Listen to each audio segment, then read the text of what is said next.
Urbanization alters the natural water cycle, resulting in greater amounts of water flowing into waterways. But what do the consequences look like, and what solutions do we have to protect our environment? With a laundry list of grand challenges, we are all called upon each and every day to think of out-of-the-box ways to make our world a more sustainable place. This show is about inspiring individuals and their journey along the cutting edges of science, engineering, technology, and design. I'm your host, Peter Marcus Bach, and this is the Grand Challenges podcast. My guest today is Belinda Hatt, a waterways and wetlands research specialist at Melbourne Water and the University of Melbourne. Belinda has actively engaged in protecting our natural waterways from both a research and practice role, understanding how we can better plan, design, and implement stormwater control measures to counteract the effects of rapid urbanization on the health of stream networks. On today's episode, we reflect on Belinda's journey through academia and practice, how her work on raingardens has achieved significant adoption in Australia, and the road ahead for healthy waterways. For more information, refer to the show notes over at peterandbach.com/podcast. Thank you for joining, and please enjoy the show. Welcome to the show, Belinda. Thank you, Peter. It's a pleasure to be here, and it's so nice to see you after such a long time. It's been such a long time. And I've started the conversation by kicking you under the table. Did you? Oh, I didn't even notice that. No, I didn't. I kicked the table. Oh, well, I'm completely oblivious to that. But yes, it's great to see each other for the first time in 3 years in 3D. It's been previously virtual because we've had a chance to collaborate on a few things over the last few years, and it's been very pleasant. It's given me a chance to keep my connection to Melbourne in one way or another. And one aspect that I always remember, when I end up talking to you and having discussions, is one particular keyword. Maybe it will ring a bell when I mention it. And that keyword is called Battleship. Yes. Maybe you could tell the listeners what we mean by Battleship. Battleship, sure. So when Peter and I were both working together at Monash University, I think we were finding it hard to create space for ourselves to be working on things that we were really interested in, and I guess thinking about our future goals and rather than the most immediate pressing needs. And so the solution that we came up with was to book time in our calendars where on paper it looked like we were meeting together, and we would sit in my office and have our computers facing each other. We were working completely separately on our own things, but anyone who happened to walk into my office would see that there was somebody else in my office and assume that we were in a meeting together and go away and leave us alone. So that was our solution for finding and creating space for each other. And I can't remember who it was who came into our office. Maybe it was Anna Deletich, and she came in and saw us and she said, "What are you doing?" And one of us just looked at her and said, "Oh, we're playing Battleship." Hence, and from there on, that was what we called our meetings. Yeah, and you would always see it in the calendar, Battleship. And the reason we called it that was because when you play an actual game of Battleship, the board game, it looked like you have two different panels facing each other or sort of against each other. And just like you would have two laptops with the screens against each other. And we would sit on opposite ends on a table that was actually quite tiny. I was surprised we managed to make use of that space. That's right. And we still call it Battleship even for all of our meetings that we do now. It's funny that I didn't do that today for our meeting for today's discussion. Oh, that is true. The Grand Challenges Battleship. That would have been funny. But nevertheless, do try it out. I think it worked wonders when we did it. Yeah, I think it was a really useful strategy. I mean, it makes us laugh when we reflect on it, but it was actually a really useful thing. We found it hard to defend our own space. It was very easy when it was just booking in time for ourselves. But by making ourselves accountable to each other, we found it a much more workable solution to creating space to work on things that we really wanted to work on. The modern Pomodoro, except it's not a Pomodoro. It's a giant battleship. Anyways, nevertheless, this was also a chance for us to engage in little conversations during that time where I learned quite a lot about not only what you do, but in general, the practice around blue-green infrastructure or water-sensitive urban design. What is your preferred term for this kind of practice? I think that I still refer to it for the most part as water-sensitive urban design, although I am finding myself using the term stormwater control measures more often. Okay. I guess that's more specific than blue-green infrastructure, which can incorporate a range of different types of assets. But for the most part, what I'm working on is stormwater control measures. And I guess in your case, you really went for quite a decent amount of your research career. You actually spent it on the nitty-gritty, the detail in the system. And how we can engineer these systems for a range of functions, in particular water quality as well as stormwater harvesting. Yes, my research has very much had a stormwater focus and a technical focus. And you focus primarily on the biofiltration system, or in other places they call it bioretention systems. Did you ever see a subtle difference between these systems? There's different names, but in terms of design, is there anything to be aware of? That would justify different terminology? Yeah. I don't think so. I think my preference for biofiltration stems from it relating more to the function of these systems, that the term bioretention implies there's a biological element to the system, but retention is about water is held temporarily and then released, whereas filtration provides a more specific explanation about the processes that are occurring as the water moves through the system. Yeah, okay. It's that tiny. It's, really, really subtle nuance. And then there's also raingarden. Which I tend to use more often now because it just seems to be a word that non-technical and people outside the water sector more intuitively understand. And I guess it sort of has a better ring to it. People, at least in the communities, can also sort of realize it's something that works with stormwater or rainwater in this case. And the garden element gives a sort of visual understanding of what it might look like. Yeah, that's right. Yeah. And so you got into this, your journey itself began really in the environmental sciences. What made you decide to go into that? It was really very simple. I've always really loved rivers and trees, and I blame my parents for that. When I was growing up, most school holidays, they would pack my brothers and I up and take us travelling. And my dad loved fishing, and so wherever we went, we had to go somewhere where Dad could fish. But Dad gets seasick, and so we didn't go to the sea, we went to rivers. And so growing up, spending a lot of time camping along rivers and spending time in forests I really came to love rivers and trees. I loved them more than almost anything. And then going through school, it's kind of funny that I ended up in science and engineering because initially I didn't like science and maths at all. I loved words. And my mum was convinced that I was heading for some sort of literary career. But in about the middle of high school, I had science and maths teachers who really engaged me, and that completely turned me around. From there on, I was heading for a scientific career. And so it really is that simple. I love nature and I love science, and so I found a way to put those two together. And even today, I always still hear you tell me how you're going camping along rivers or you're doing certain activities along the rivers, both within and outside of work as well. So that passion has never waned. That's right. And we're going camping over the Easter period, and I really can't wait. It's been a couple of years since we've been camping because of all the COVID restrictions, and my children and I are very excited about it. No, lovely. And looking forward to seeing some photos. So I'll hold you to that. Do send me some nice photos. Oh, I can't guarantee it. One of the things I love to do when I go camping is turn my phone off as I'm driving into the forest and then not turn it back on again until I come back out. Although it's a little tricky these days because our phones are also our cameras. That's true.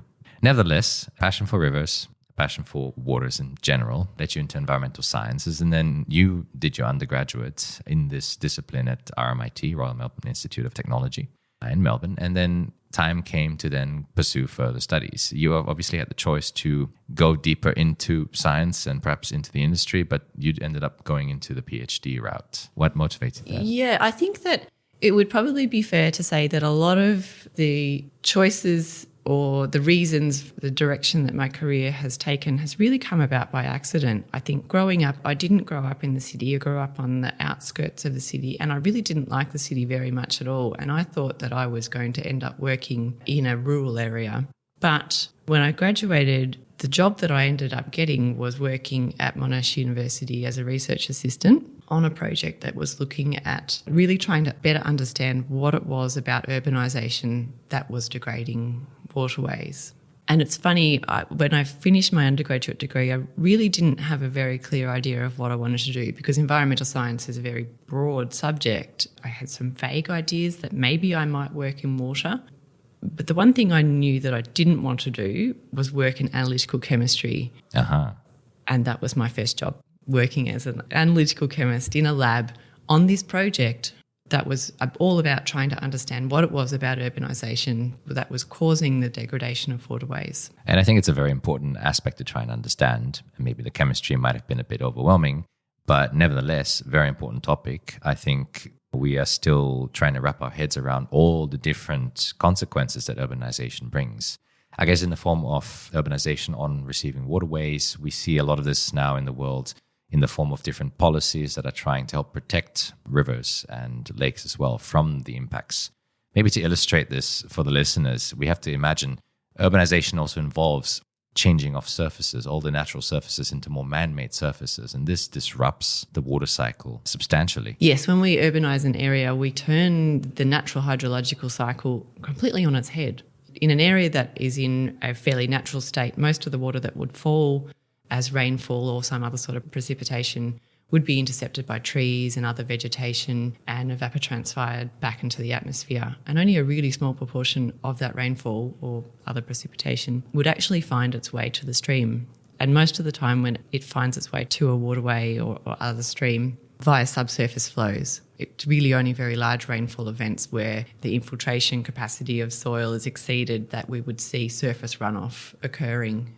But when we urbanise an area and we replace those soils and vegetation with hard surfaces, we take away those processes of interception and evapotranspiration and subsurface flow. And so all of that water is landing on hard surfaces and finding its way very quickly to the streams via surface runoff. And I think what needs to be said is that these impacts, they're multidimensional, they're multifaceted. And on the one hand, I think it's very easy to understand with a city, you've got cars, you've got pollution, you've got construction.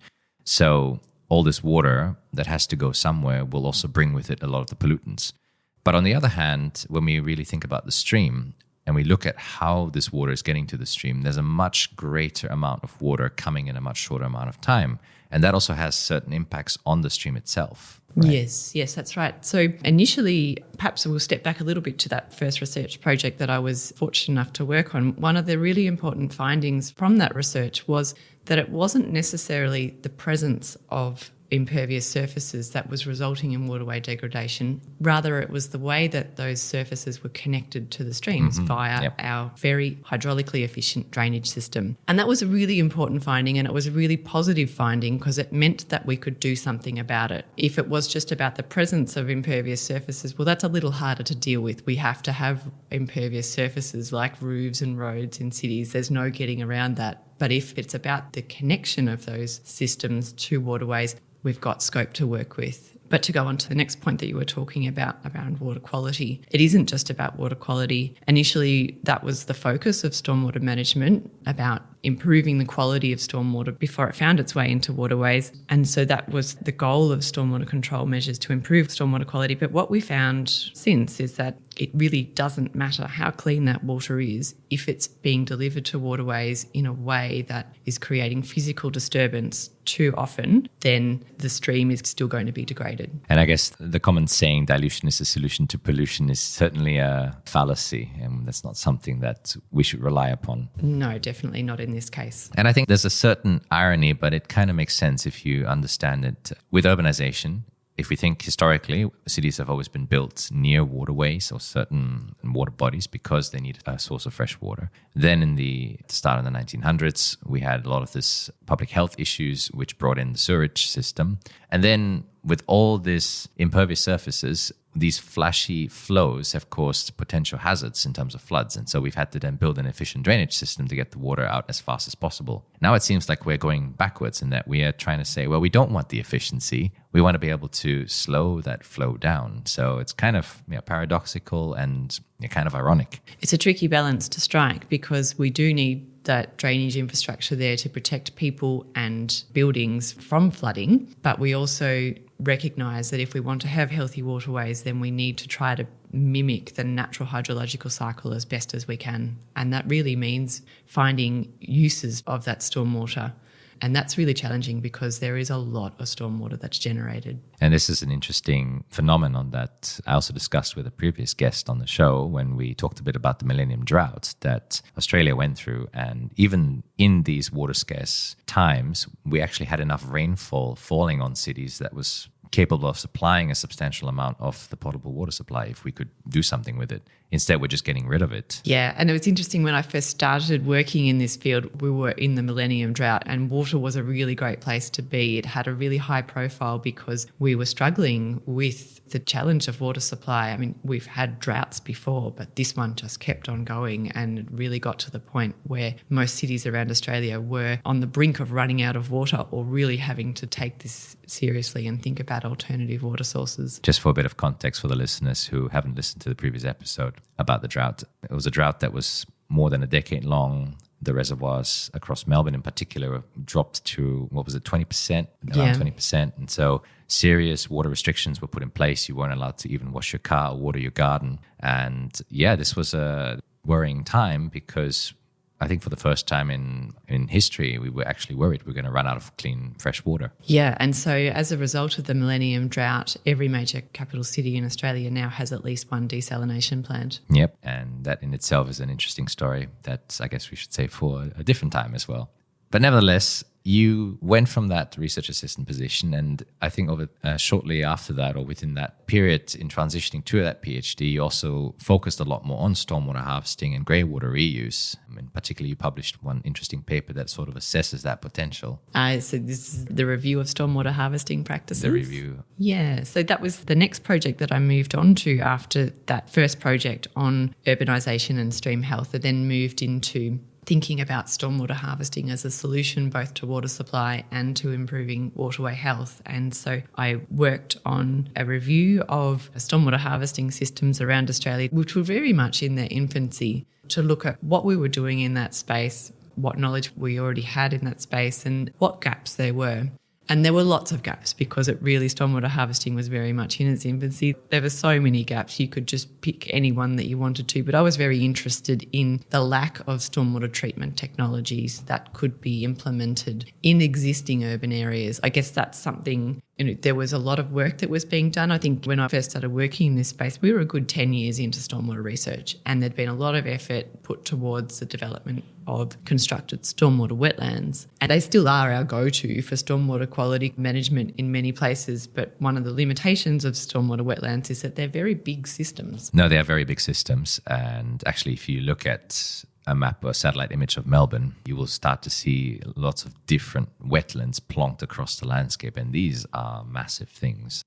Just to get a bit of a sense of size, I mean, typically if we design a stormwater wetland for conventional water quality management, which is really the key here in Melbourne, often they have to be something like 5%, designed size to 5% of the catchment impervious area. They tend to be a bit smaller. They tend to be more in the order of 1 to 2% of the impervious catchment area. And so because they're sized to their catchment, they are scalable to a degree, but they're still very big. The smallest wetlands would be several hundred square metres, but a lot of our wetlands are in the order of several tens of thousands of square metres. Yeah. And so that really means that they're restricted to new urban developments or to really large redevelopments. And so I was interested in what treatment technologies could be implemented in existing urban areas. Yeah, I suppose if you plonked a wetland in the middle of your street near your residential neighbourhood, I think people will start to complain.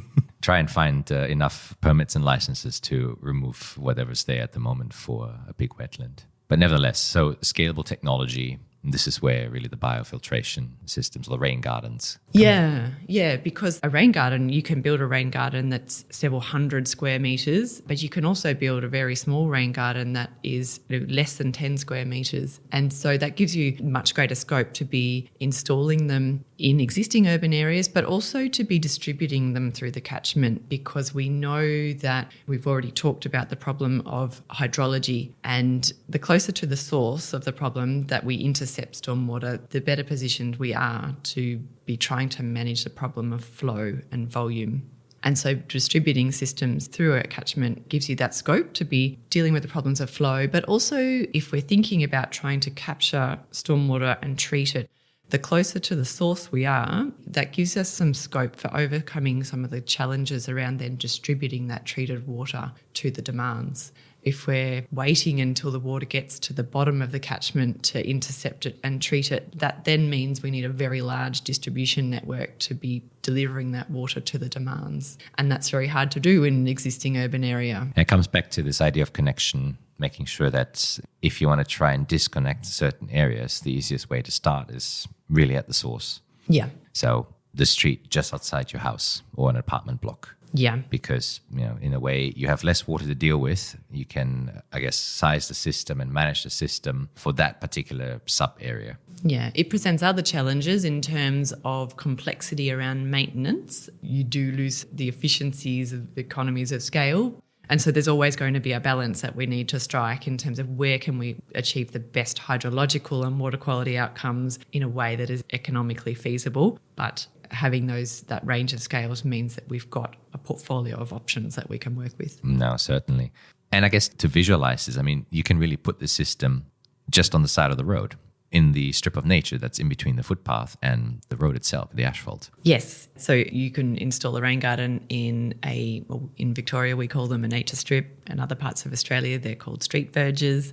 You can also install them on private land in people's front yards or their backyards. You can install them as planter boxes. That in itself has another advantage as well in terms of raising the visibility of these systems. Yeah, but I guess with that also comes, as you mentioned, the management nightmare. Melbourne has, as an example, has over 10,000 of these rain gardens installed now, doesn't it? Yes. Melbourne Water had a program, I'm going to guess it was 15 or so years ago, where to install 10,000 rain gardens on private properties, because we recognise that, going back to the problem of the volume of stormwater and the sheer scale of it, we don't have enough public land to be able to intercept and manage stormwater, and we know that we need to be trying to manage stormwater on private land as well, hence the 10,000 rain gardens project. This in itself becomes a bit of a maintenance nightmare. It's another challenge because the agencies that are responsible for stormwater management then don't have the oversight of the operation and maintenance of those systems, which performance is dependent on. And the project that I'm working on at the moment, trying to understand the performance of stormwater control measures that are installed on private land. Yeah.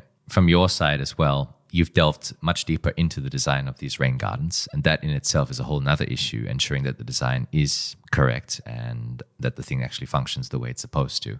And a lot of this has been motivated around water quality. In Melbourne in particular, it's been an issue of water quality. I think in the 60s, there's been this environmental movement because one of the major waterways, the Yarra River, was quite highly polluted. And in a way, this brought more awareness to the public that something had to be done. And fast forward several decades later to today, Melbourne is one of the few cities in the world that I think actually has prescribed water quality targets that must be met in new and existing developments even, which in a way is call it a force for adopting these kinds of stormwater control measures or blue-green infrastructures. Yes, so since the mid-2000s, all new developments have been required to meet pollution load reduction targets, and that was expanded to cover all types of developments in 2017. And in the last few years, we now have some new guidance that set targets for managing stormwater volumes as well, and so trying to deal with that problem of flow. Okay. But that's been a very important lever in progressing stormwater management in Victoria, and numerous conversations that I've had with stakeholders, anyone involved in stormwater management over the years has talked about that legislation is just so important because it really takes the fight out of the argument. It means when someone is required to do something rather than asked to do it, then we're starting from a different place. Yeah, it turns the nice to have into, well, it's a necessity. You have to do this. So it takes away that conversation never has to happen. It's just, this is what we need to do. What is the best way to achieve this that's going to deliver the best outcomes for everybody involved? And in a way, it's also indirectly some kind of leverage to help bring in other benefits that these rain gardens can provide. The aesthetic benefits, but also potential refuge for biodiversity, which we're starting to see more and more, but also as traffic control measures, because as we talked about, the nature strip or the roadside verges, if we shape them in a certain creative way with this kind of soft landscaping, you can also control traffic even. Yes, there's traffic calming measures. Yeah, you're right. And there's so many potential additional benefits that stormwater control measures or nature-based solutions can provide on top of those stormwater management objectives. And that is a real focus in Melbourne around livability and creating public open spaces that we know are really important to the health and well-being of urban dwellers. As we're facing a warming climate, we're really thinking about the urban heat island and what we can do to combat that. And to do that, we need water and we need green spaces. I think many studies are starting to show that green infrastructure or any kind of nature in cities, if they're not watered, if they're not green, they're not going to even do their job in providing a lot of these benefits. So enter stormwater harvesting once again. In a way, these systems, you've looked at how we can tailor these systems to help with the stormwater harvesting and not just rely on big stormwater wetlands. I guess there's really three fundamental aspects to stormwater harvesting. On the one hand, there's the collection, then there's the actual treatment, and then there's the storage. Maybe perhaps let's give the listeners a bit of an idea of what's involved in each of these components and how it applies to rain gardens. Sure. So we've talked about the collection part, and that's really just about intercepting that water in some way, whether that be directly from the source or intercepting it once it's into the drainage network. And then we can talk as much about treatment. I can talk to you for days about treatment if you'd like. I imagine that that's not something that would be of supreme interest to your listeners. They'll definitely be interested. And then once the water has been treated, the next step is storage. We need somewhere to put that water until it's used. And that can be a real challenge depending on the scale of the system and the types of demands that water is going to be used to supply, particularly if it's a non-potable demand at this point. We're really only just sort of starting to think about whether we can use what alternative sources of water for potable reuse. So for the most part, almost always it's a non-potable demand. And one of the challenges with stormwater can occur if there is a mismatch between the supply of the stormwater and the demand, particularly if it's being used for irrigation, because we generally don't need water for irrigation if it's already raining. And so, if in somewhere like Melbourne or anywhere where there's distinct rainfall seasons, then that exacerbates that challenge of storage. If you've got your rain falling in one half of the year, but you don't need it until the second half of the year, then you need a larger storage. So to picture it, you have like a little neighborhood.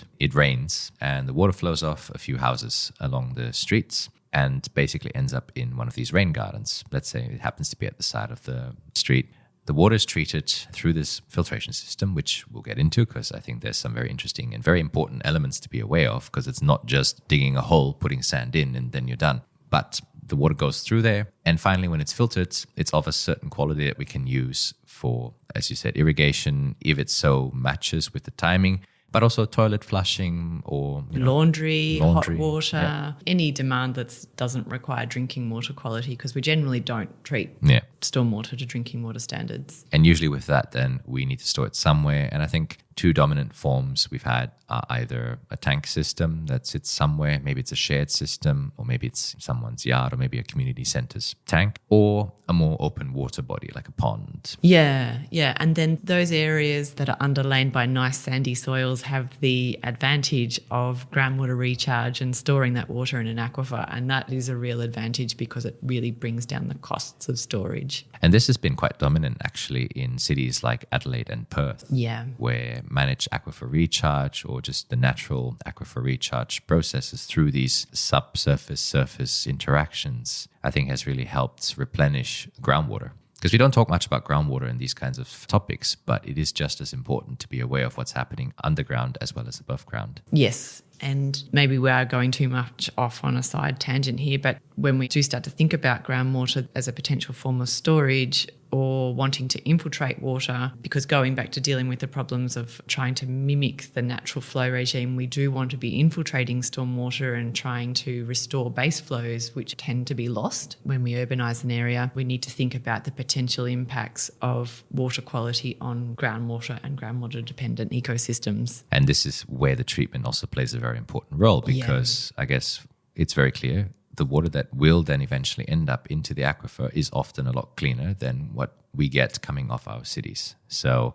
treatment itself, you've targeted so many different types of pollutants in the work that you've done. Yeah. I think when we first started thinking about treatment, it was very much focused on the environmental requirements. And in Melbourne, the targets were initially set up based on a study that was released in the 90s on Port Phillip Bay, which is the main coastal receiving water for all of Melbourne. And it was found to be a nitrogen limited system. And so a lot of the efforts for improving stormwater quality has really been focused on nitrogen concentrations. And that was very much a focus of a lot of the work that we've done in the development of Raingardens, because nitrogen is one of the hardest pollutants to remove because it is such a mobile pollution that can easily transform between different forms. And so this is where your PhD then came in, where you then focused a lot of your research on in refining and understanding that removal process and how we can tailor it to be effective. Yeah, it's funny because I wasn't thinking at all about the research I did during my PhD. I was thinking about the research that came after. But yeah, you're right. And that's a good way to frame the conversation. I think one of the first things that I looked at when I first began in rain garden research was about the filter media. The filter media, as you said before, it's not just a matter of digging a hole and chucking in some sand and a few plants and we're good to go. We needed to find a filter media that needs to do two things that are somewhat somewhat counterintuitive. Water needs to be able to pass through that filter media fairly rapidly, but it also needs to be able to support healthy plants. And so that's why they are fairly opposing processes, because any media that will allow water to pass through it rapidly tends to have a fairly low water retention capacity. And so it creates a fairly challenging environment for plants to live in. There's sort of these extremes of lots of water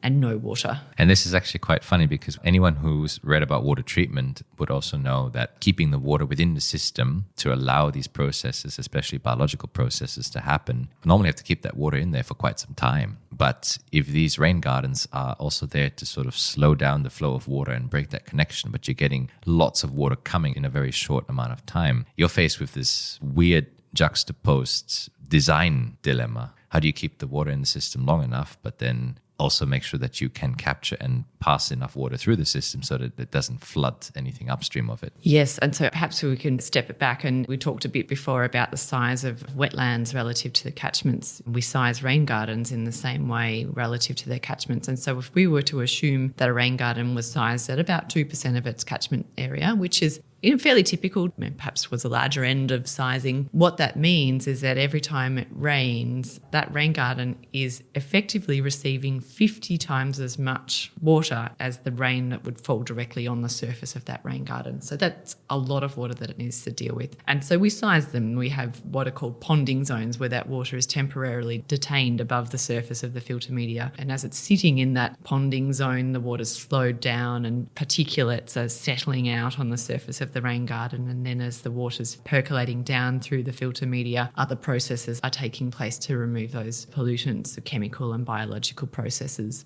And so that all happens fairly rapidly. We're talking over the course of a matter of hours, not days. But that water that's ponding on the surface would only be there ideally for a few hours following a rainfall event. If it's there longer, that's probably a sign that there's something wrong with the rain garden. Yeah. And this is where then the third element, which I've heard you also at times joyously talk about and at other times sort of wonder and question, and that is the question of plants. The plants are such a critical part of rain gardens because they are responsible for direct pollutant uptake, but they are also indirectly responsible for other processes that take place within a rain garden, because those root zones are such biologically active zones in terms of the microbes and the fungi that live in the immediate vicinity of roots, so in that rhizosphere. And a lot of the work that was done, it wasn't something that I focused on during my PhD. I was very much focused on the selection of filter media and then how that worked in combination with plants. But it was the work that came afterwards that I had the fortune to supervise, understanding what it was about plants, the role that they played in pollutant removal, and what it was that made a plant a good plant or a bad plant in terms of nutrient removal. I remember there was always one species that every now and then you would say, geez, it just grows. Whatever we throw at it, it just doesn't die. It's really strong. Carax. Yeah. The old Carax suppressor, which I have a love-hate relationship with because it's a sedge, so it has very sharp edges, and I've had multitude of paper cuts on my hands and my arms and my face from all of the work that we've done in labs where we've been simulating storm events. It's very much a love-hate relationship with that plant. I remember helping the group with some of the experiments, and I think it also required me to wade through the experimental biofilter that you had, full of Carax, and I was just like, geez, how do you survive walking through these bushes? Long clothes. Long clothes, good idea. I'll know that for the future if I ever encounter this plant again. But nevertheless, a lot of this work, as well as the work that you did after the PhD in a lot of the supervisions that you took part in your role as lecturer and then senior lecturer at Monash University, then led to really the creation of what we call the adoption guidelines for stormwater biofiltration, which I guess it's really the national standard, the gold standard. Can we say it's the gold standard for Australia? I don't think that I can go as far as saying it's the gold standard. I can't imagine any circumstances under which I would say that any work that I'm involved with was a gold standard. I think that it's the humbleness that's been drilled into me as a result of all of the years of karate training that I've done. But it is a very widely used set of design guidelines, and I think that they are very comprehensive. We've really tried to think, when we're developing those guidelines, we really wanted to underpin those guidelines with with good science, but also think carefully about what it was that practitioners needed in order to be able to go through all stages of planning, designing, constructing and operating rain gardens. So where are we at with the adoption of these systems in practice? What is your impression as to how industry have perceived this kind of technology, especially since the publication of the adoption guidelines? I think that there are lots of mixed opinions on rain gardens, and I think this is in part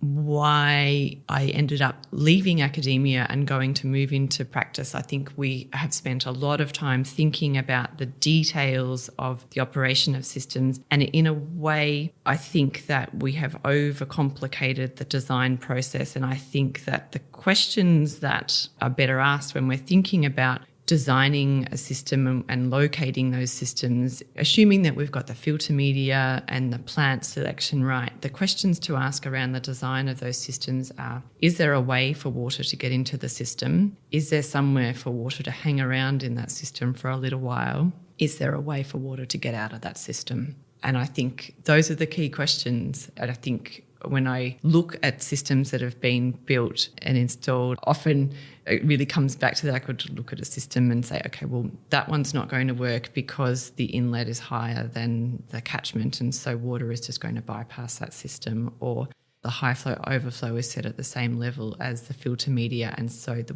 water can't hang around in that system. It's just going to enter the system and go straight into the high flow bypass and not be treated. It's a bit worrying, despite the knowledge that we've gained, that the designs are still, I guess, not perfect or not according to plan. It is very challenging. I think that we are naive if we think that just because a system is small, we can plonk it in anywhere. That's certainly not the case. And it's particularly challenging if we're talking about the streetscape, because there's lots of uses of that underground street space. There's lots of pipes for drainage, water supply, wastewater conveyance. There's also communication trenches as well. And so nature strips or verges are not unoccupied space. And it's not just a matter of digging a hole in any of those spaces, even if you find the right low point in the street where all the water drains to. There's probably other services already in that street. True. And I guess this was something that you were able to experience firsthand when you left academia. You sort of already explained one of your main reasons, but I guess what was the journey like leaving a space that you had been in for quite some time? You started as a research assistant at Monash University, then you did your PhD, then you were there as a lecturer and a senior lecturer with a lot of PhD students that you also graduated throughout the process. Yeah, I'd been there for a long time. I hadn't left the university system since I entered as an undergraduate student,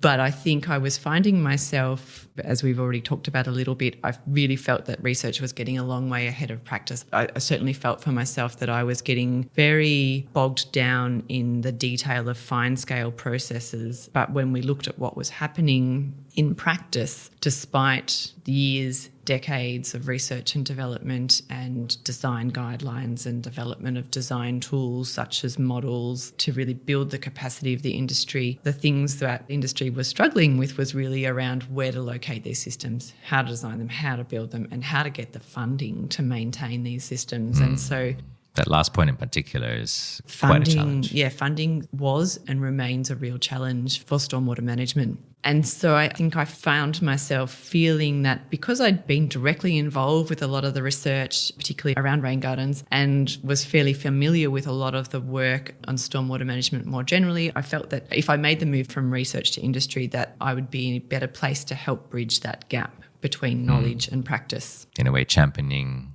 a lot of the science that you felt very confident in and helping practice to then adopt it, but adopt it properly so that we don't risk the backlash if things go wrong. Yeah.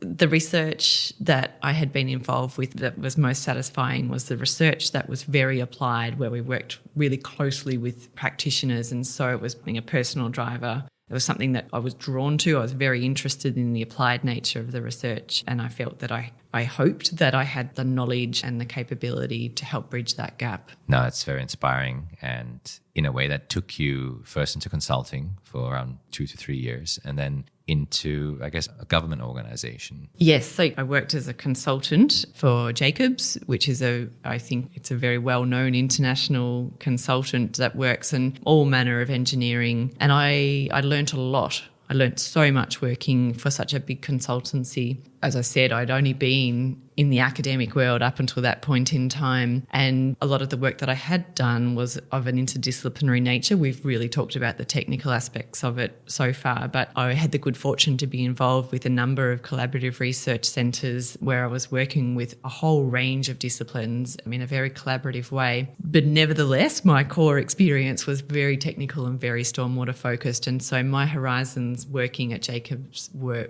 so much broader across the water sector more broadly, but also the intersections with other sectors like transport and how decisions are made and the implications of those decisions, not just for the sector that it's directly made for, but the implications more broadly. I learnt so much in that time that I was with Jacobs. Gaining access to the big picture, a chance to break free from the nitty-gritty. I guess so much of the challenges we face demands an interdisciplinary approach nowadays, and we need to, whether we like it or not, I think, position ourselves as experts in one domain, but then also able to work across and see the connections across many other domains. Yeah, and that's both, I think, from my own personal experience, it's very rewarding, but also challenging because every discipline has its own language and it has differing priorities as well. And so it takes time and it takes effort. But I think it is necessary for achieving the outcomes that we're looking for in this space. No doubt, definitely. And it's also gotten you closer to rivers again. In a way, you were working on these systems knowing they were going to help, rivers and waterways. But since leaving academia and going into these different experiences and projects, you've actually somehow come much closer to waterways now and working more directly with them or seeing them as the focal point. Yes. So in my current role as in the Waterways and Wetlands Research Program, I feel like I have my cake and I'm eating it as well, that I get to work on a whole range of projects that are very important for waterways and also very personally interesting. I feel like I get to sit in technical and non-technical spaces. I'm in the office, but I'm also out in the field. Camping next to the river by any chance, in the middle of the city? No, not in the middle of the city, out in the middle of nowhere, or as far as you can go within our operating area, within the Greater Melbourne region. But we're very much out in the forest and in places where we don't always have mobile service. So I was just wondering, because you said earlier you enjoyed camping and you didn't like the city as much. I was hoping that maybe a lot of this got you closer to the city. But nevertheless, so in a way, now coming back into it, you're also partly affiliated with the University of Melbourne now. And somehow bringing yourself back into research as well at the same time. And that's hence why we also collaborate a bit on some projects. Yes. So I wasn't looking for this. I was very happy at working in consulting. I was very happy at Jacobs. I wasn't looking for other jobs. But this job became available, and this is a rare job where I'm working as a researcher for a water utility that has a partnership with a university, and it's a research to practice partnership. And all of the research projects that we do in this partnership have been developed in response to the needs of the business to improve waterway outcomes. And so it is a true partnership. It is not a case of here is some money for researchers who then go and do the research and come back and tell the funding body what they've found. There's a two-way flow of information and we work closely together. A true science and practice collaboration. And I really like this model, and the person who was in the role before me was in the role for 45 years. And so I thought that I might not have the chance to go for this role again.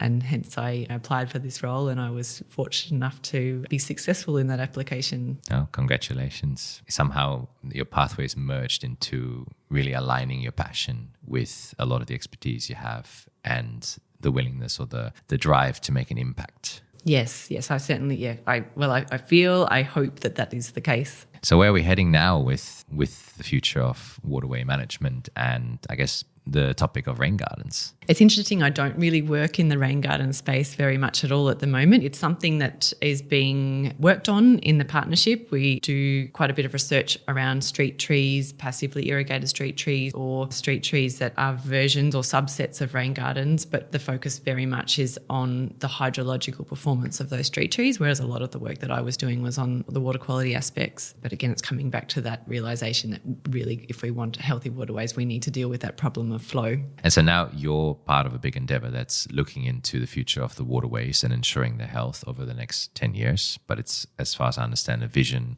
that goes far beyond that. Yes, so the research that we do sits under the broad umbrella of the Healthy Waterway Strategy, which is a framework that was co-designed by Melbourne Water and all of the agencies within our region that have an interest in waterway management, not just accountability, but an interest. And so that also included community groups. And that framework describes the obligations that we have for waterway management. And as part of that, it also describes or identifies the research needs, the knowledge that we need, what are the gaps, what are the monitoring needs that we need to address in order to achieve healthier waterways. And so the research that I'm working on now is really focused on that, on better understanding current conditions and issues and challenges. So I feel like in a way before, when we were talking about constructed wetlands, it's funny that that's the space that I've ended up spending quite a bit of time working in the last few years. But I'm also working on some diverse projects where as an example, I'm working on a project where we're trying to better understand the value of headwater streams in our region. So they're the first parts, the most upstream parts of any river network. And they're tiny and they're often not even recognised as streams because they don't flow a lot of the time. Okay. Yeah. Where they're everywhere. They're a really large part of the river network, and we're trying to understand the value that they have in their own right from a biodiversity perspective, but the contribution that they make to the overall health of a river network. And this is really important because when an area is urbanised,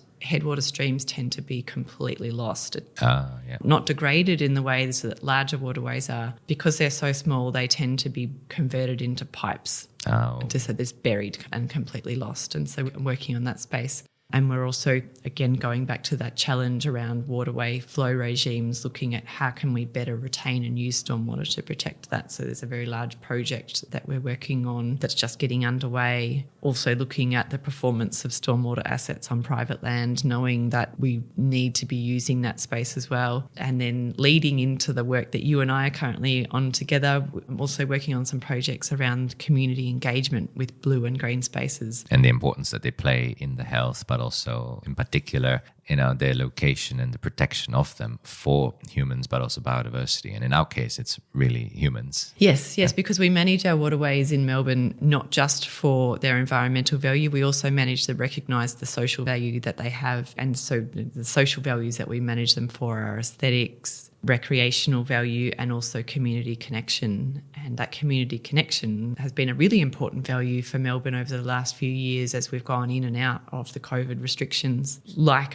many other places around the world, we've noticed that our blue and green spaces were heavily used during the restrictions. And so that really led to us asking the question, why are people in these spaces? What are they doing there? What are they getting out of this? And what does this mean for the way that we manage our blue and green spaces going forward? There's really this resurgence of urban planning philosophies that are now trying to figure out, well, what does a post-pandemic city look like? And I think if there's anything to go by, if you look at some of the key documents published by the UN and a few other organizations, the role of green spaces post-pandemic has been increasingly important for the future, and their preservation is just as important now going forward to ensure that livability remains key, but also considering a lot of other factors as well, nature and other ecosystem services. Yes. And similarly to the recommendations around the amount of physical activity that we should undertake each week, we're starting to see recommendations on how much green space or natural open spaces should be provided in urban areas per person, and not just how much, but the amount of time that we should spend in nature for our health and well-being. Indeed, there have been a lot of studies on the mental health of green space published that really highlight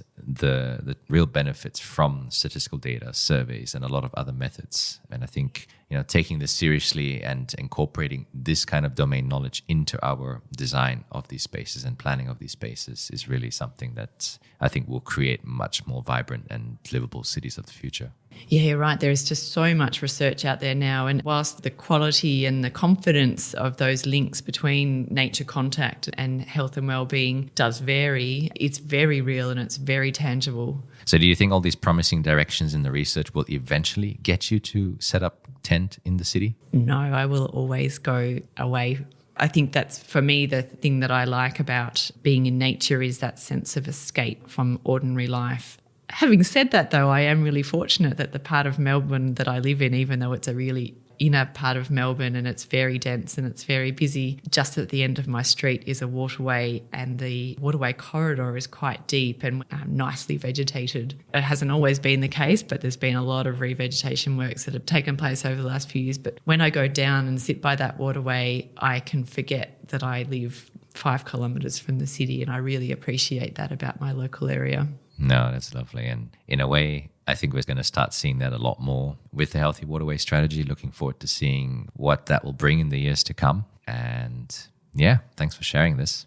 It's been a fascinating talk. I think we've covered a lot of different areas, but really shows how, simple approaches at a decentralized scale can actually help make the cities a lot more vibrant, livable places and protect nature at the same time. I'd like to ask a few questions that I asked to all my guests. And I think, one element that you sort of also mentioned somewhere in passing, but I certainly will touch upon it, is your affection for karate. So maybe before the questions in itself, how has that been an inspiration or a guidance to you in the work you do, but also in your personal life? Sure. Yes. So karate is something that I have studied for almost 20 years. It coincided with the start of my PhD. I was really looking for something that I could do that was good for my health and well-being, but had an element of growth to it. I was never somebody who was going to go to the gym and do a workout for health. I needed something that had an element of growth to it. And that's how I came to study karate. And I think that what's drawn me to it is not just the technical elements of karate. There I go talking about technical things again. The technical elements of technique, but also, for want of a better word, the spiritual elements, the personal elements of karate, the ideas around being humble and leaving your ego at the door when you walk into the training room. And so that growth's really been important. It's funny that I used to joke that I really didn't like running, and I used to joke that I started learning karate because then I'd never have to run away from a knife-wielding maniac. But I got to the point in my progression through karate where I felt that my fitness was actually holding back my karate, and by that point I had 2 very small children and 0 time, and I started running because that was the most time-efficient way to increase my fitness. But it's been a really important part of my life. I joke that I kept it up after my 2 boys were born so that I could put them in a headlock for as long as possible.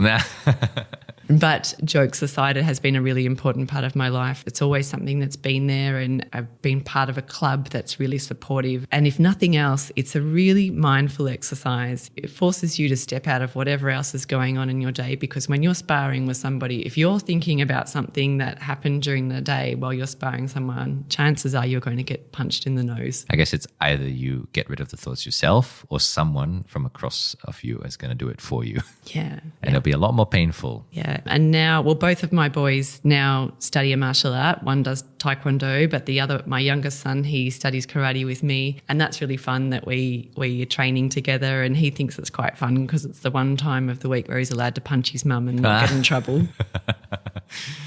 Oh, no. But I do get the point with the leaving the ego at the door. It's really more than just a self-defense. I mean, you learn these elements, but I think a lot of it is also an inner kind of work where you explore the connection of the mind, body, and as you said, the spirit in a way too. I mean, I myself, when I was younger, did Taekwondo, and I could see the effect it had when you concentrate and you really do the different elements and then put that to use in the sparring itself. I don't think I was ever good at it, but it was certainly a nice activity that I think got me out and moving as well. Yeah, it's something that I really love, and it's something that I stopped doing for a number of years because the dojo that I used to train at is on the other side of the city from where I live now, and I naively thought that I'd still be able to train there, but it just was never going to work in terms of the travel times. And so I didn't do karate for a number of years, but my son started to learn karate at a dojo near where we live, and it's a different style to the style that I first learned.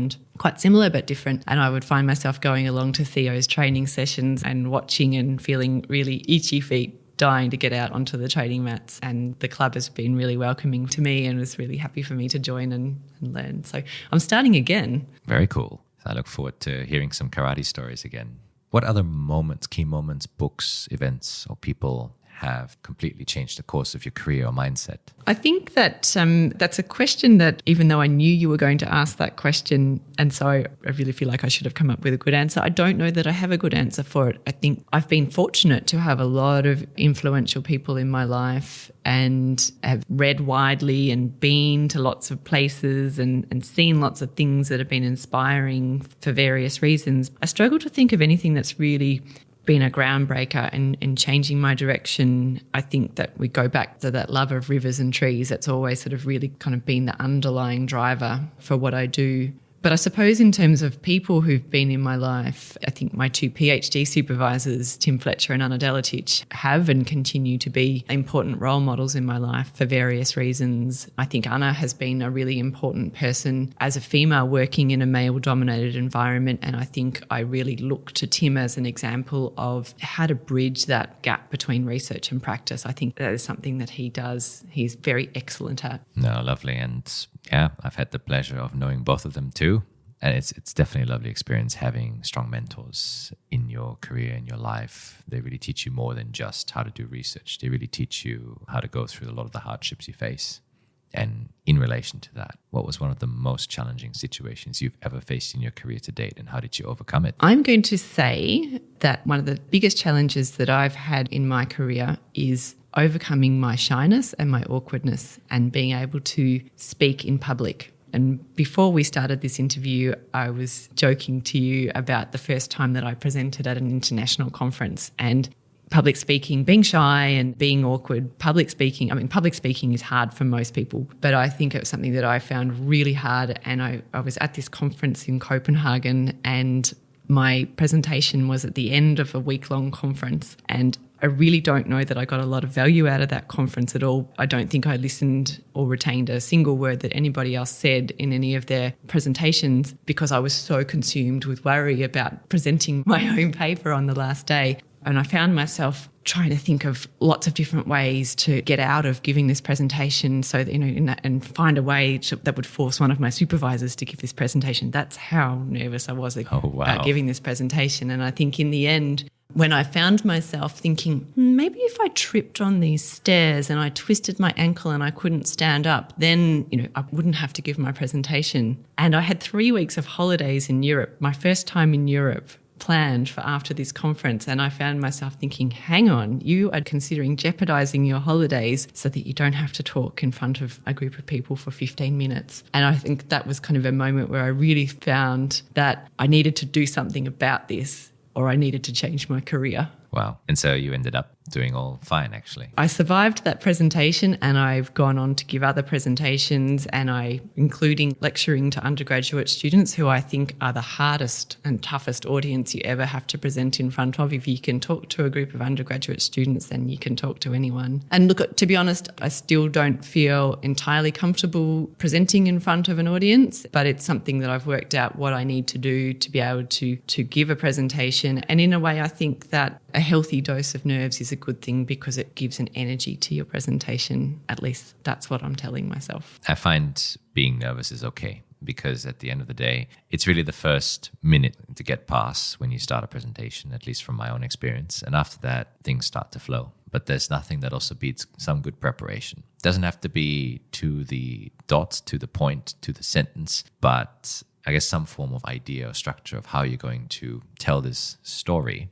I guess story is also a key word here of what you've done or where you're heading. I think this is probably the bare minimum and often enough to actually then give some very exciting presentations and to be able to speak in front of no matter how big a crowd. Yes, and I think nerves are a good thing because, it shows that you care about what you're doing, that you want to do a good job. Yeah, no, indeed. So imagine you had a magic wand, and if there's one thing you could change about the current situation, be it, where you're in or what the practice is like, what would it be and why? If I had a magic wand or one wish that could be granted, it would be that everybody would love and value rivers, trees, all aspects of nature as much as I do, place them on an equal footing with humans, and as a result of that, work towards the betterment of both. No, super. Would be good. It's also a big challenge we face to get communities on board nowadays. So, yes.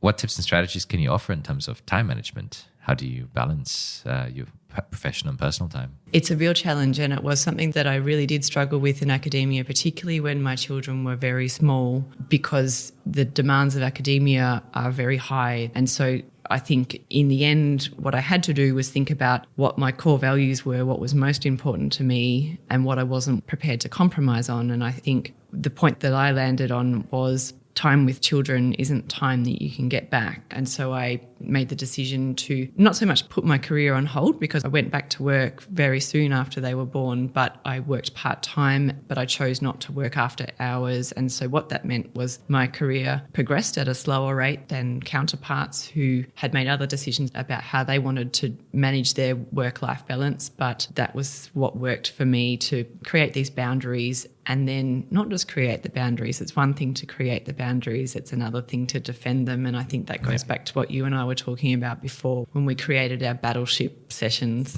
It was finding a way to defend those boundaries. Indeed. And that's really nice advice. And I think it's very important for us to understand our boundaries, our priorities, and also what makes us happy. Yeah, because what works for one person isn't necessarily going to work for another person. And that's okay. Yeah. That's a good thing. So the saying, don't compare yourself to others, is definitely true, and it's very dangerous. And it's very hard not to. That was a challenging thing, even though I had made that decision that I was going to have a slower career progression so that I could spend more time with my children while they were small. It was hard to watch others progress faster and further than I did. Yeah. But I guess it's coming back to defining those core values and reminding yourself of what they are and why you've made the decisions you've made. Indeed, definitely. And so to young environmental scientists starting out, what advice can you offer them? I don't think I've got any groundbreaking advice. I think that for me, it's been very simple. The times that I've been happiest in my career and have felt the greatest satisfaction with what I've been working on have been when I've been able to align the things that I'm most interested in with what I'm good at. And so for me, being a self-confessed shy and awkward person, I'm not a trailblazer, but I'm a finisher. And so I like to work spaces where I'm most comfortable and feel most satisfied when I'm sort of quietly working behind the scenes. Having said that, though, I've just talked about being comfortable, but I also think that it is important to try and find yourself a role where you are forced to go outside your comfort zone, but to a degree that works for you. I think going outside your comfort zone is very important because it's what keeps your job interesting and it's where the most growth is achieved. But if you're too far outside your comfort zone too often, well, that's not a healthy space to be. And I think it's important to seek the growth, but to not try and have it all come at the same time. I think it's important to gradually grow and really capitalize and consolidate new learnings, new impressions, new emotions that you experience by stepping out of this comfort zone gradually, but also consistently. Yes. And I think the times when I've been most dissatisfied with my job has probably been the times when I'm sitting in my comfort zone too much. And not going outside at all. No, definitely. Lovely advice. Yeah. I think the other thing that I was reflecting on thinking about that question is, we don't always have the luxury of choosing to work in an area that directly aligns with our passions. Maybe there'll be times in your career where you are working directly on your passions and there'll be times when you aren't. I think it's about and important to be patient. And in those times when perhaps what you're working on is not necessarily personally satisfying, if you can find space for them in other parts of your life, then that's okay too. Like the karate. Indeed. So hopefully we'll see more karate implemented into some of the work you do in the future, because who knows? We talked about recreation, so design me a park that can be used as a dojo one day next to a waterway. Maybe you'll find me down by a waterway standing on a post emulating the Karate Kid. And there we go. So that would be more likely. Hopefully in the city by then. No, I think we'll always find you outside in the countryside where you have that solitude. Where can people find you if they want to get in touch with you and know more about you? I am on LinkedIn. And that's really, I'm not a very big social media user, but I guess that's the best place to contact me. We'll put this and a lot of other information that we've discussed today in the show notes so that people can read up a bit more and maybe reach out as well. But Belinda, it's been a lovely time chatting to you and also just reflecting on our journey together because in a way, we've known each other for quite some time. You lectured me too, until I then went and did my own PhD, and we set up Battleship in your office, and now collaborating on projects and maintaining the contact. So it's been a lovely time, and I'm looking forward to many more in the future. Thank you, Peter. As always, it's been a pleasure to talk to you, and I'm so pleased that we found another direction to take our Battleship game in. No, indeed. And as I do with every guest on the show, one last message for the listeners to take away from today? Sure. So I think that, like we've just talked about in thinking about advice for those who are starting out, I think it applies to everything in your life. Think about what's important for you. Think about what brings you joy and satisfaction, and work towards incorporating that into all elements of your life. Thank you very much. And thank you to you, listeners, for tuning into this wonderful and insightful conversation with Belinda Hatt. For pointers on the best way to practice karate with or on your family, to plan your next camping vacation, or just a list of amazing initiatives on livening up waterways, check out the show notes over at peterandbach.com/podcast. If you enjoyed this show and are looking forward to more episodes, please do subscribe. Follow this podcast on Spotify, iHeartRadio, Apple Music, or wherever you are listening from to be notified of the latest release as soon as it becomes available. Leave a review or pass this on to your friends and family to spread the beautiful messages from our many great guests. If you're curious about me or my work in general, you can also check out my website or social media. Head to peterandbach.com, my YouTube channel, Peter Marcus Bach, that's Marcus with a C, or follow me on X, formerly Twitter, at Peter and Bach, or Instagram at peterandbach87. Thank you very much for all your support so far. If you have feedback or suggestions, or just know someone who has an inspiring story to offer, please feel free to reach out to me on social media. The podcast's intro and outro song is called Breaking Sweat by Balloon Planet. Stay tuned for 2024 as the podcast returns with many new guests who are tackling the grand challenges.